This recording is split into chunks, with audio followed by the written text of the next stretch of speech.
मंदिर के आईने में अनु ने देखा आर्यवर्धन को छुपते हुए और यहीं पर हुई अनु और आर्यवर्धन की फिर से मुलाकात। जी हाँ दोस्तों, सीरियल तुमसे तुम तक के आने वाले धमाकेदार ट्रैक में आपको बड़ा ही दिलचस्प मोड़ देखने को मिलेगा, क्योंकि दोस्तों जब यहाँ पर आर्यवर्धन मंदिर में अपने सामने अनु को देखता है तब वह एकदम शॉक्ड हो जाता है और आम पर अनु की झलक पाकर वह खुद को छुपाने की कोशिश करने लगता है। लेकिन दोस्तों आखिरकार अनु की तेज नजरें आर्यवर्धन के हाथों पर टिक जाएंगी और तभी उसे यह शक होने लगेगा कि यह तो वही कड़ा है जो कि आर्य सर पहनते हैं, जिसके बाद यहाँ पर अदापा अनु का दिल जोर जोर से धड़कने लगेगा और तभी वह आर्यवर्धन को ढूंढने की कोशिश करेगी। लेकिन दूसरी तरफ आर्यवर्धन पल भर में एक जगह से दूसरी जगह पर छुप जाएगा और दोस्तों आर्यवर्धन को ढूंढते ढूंढते अनु को लगेगा कि कहीं यह उसका भ्रम तो नहीं है। लेकिन तभी उसकी नजर सामने लगे आईने पर पड़ेगी और उस आईने में उसे यह साफ साफ दिख जाएगा कि आर्यवर्धन सर वहीं पर ही छिपे हुए हैं और अब उसे पता चलता है कि यह उसका कोई भ्रम नहीं है। जिसके बाद अनु के चेहरे पर एक हल्की सी मुस्कान होगी, क्योंकि उसे लगेगा कि आखिरकार माता रानी ने उसकी की प्रार्थना सुन ली है।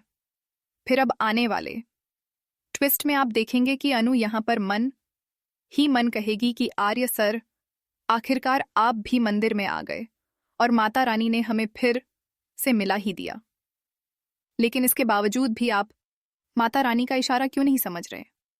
और दोस्तों सीरियल की कहानी में एक बड़ा ट्विस्ट तो अब आएगा, क्योंकि अनु यहाँ पर आर्यवर्धन को छेड़ने और उसे परखने के लिए छुपने का नाटक करेगी। दूसरी तरफ जब आर्यवर्धन पीछे मुड़कर अनु को देखने की कोशिश करेगा तब अनु वहां पर नहीं होगी और फिर जैसे ही वह दूसरी साइड गर्दन घुमाता है तो वह एकदम शॉक्ड हो जाएगा, क्योंकि दोस्तों अब उसके सामने अनु खड़ी होगी और फिर अनु बड़ी ही मासूमियत से उसे प्रसाद थमाते हुए कहेगी कि सर आप चाहे कितनी भी कोशिश कर लीजिए लेकिन मुझसे छुप नहीं सकते, और वो देखिए उस आईने में आप मुझे साफ साफ दिख रहे थे। फिर अब इसके बाद सीरियल की कहानी में एक दिलचस्प मोड़ आएगा। यहाँ पर अनु अपनी आत्मविश्वास भरी मुस्कान के साथ आर्यवर्धन से पूछेगी कि अब तो बता दीजिए सर कि आपका दिल क्या कहता है, क्योंकि अब तो माता रानी ने भी साबित कर दिया कि हम दोनों एक दूसरे के लिए ही बने हैं।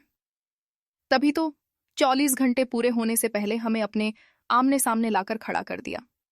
यदि ऐसी बात ना होती तो इस तरह एक ही जगह और इस मंदिर में मिलने का क्या ताल्लुक था?